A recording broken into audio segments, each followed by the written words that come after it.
Do you think you truly understand the Strait of Hormuz? Most people see it only as a tense geopolitical chokepoint, a narrow passage controlling a large portion of the world's oil supply. But that is only one version of the story. Beyond the headlines lies a place far more complex, where extreme nature, deep history, and human resilience intersect in ways rarely seen anywhere else on Earth. Hormuz is not just a strategic corridor. It is a surreal landscape of salt mountains, red mineral valleys, and coastlines that look almost alien. Here, nature does not offer comfort, it demands adaptation. Fresh water is scarce, temperatures are extreme, and yet life has persisted for centuries by transforming hardship into culture. Even beneath its waters, the impossible happens. Coral reefs in the Persian Gulf survive temperatures that would destroy most reefs around the world. Over thousands of years, they have developed extraordinary heat tolerance, becoming one of the most important examples of adaptation in modern marine biology. These reefs support hundreds of fish species and sustain coastal communities that depend on them daily. But today, pollution, oil traffic, and rising temperatures. For the people who live here, survival is built into everyday life. The red mineral soil is even used in food.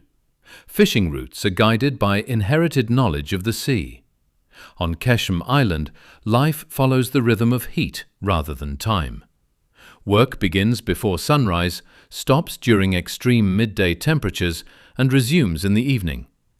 Architecture reflects necessity: thick walls, wind towers, and carefully designed homes that cool interiors without electricity.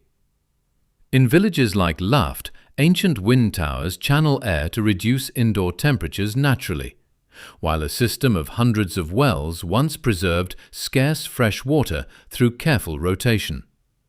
These are not relics of the past, but perfected survival technologies developed through generations. The maritime culture of the region is equally remarkable. Traditional wooden boats, known as lenge, are still built without written plans, relying entirely on knowledge passed down through experience. This craft, recognized as cultural heritage, now faces decline due to modern regulations and economic pressures. Cultural identity here is also shaped by environment. Women's clothing, rich in color and symbolism, contrasts with the harsh landscape. The traditional face mask, once designed to protect against intense sunlight, evolved into a marker of identity and heritage.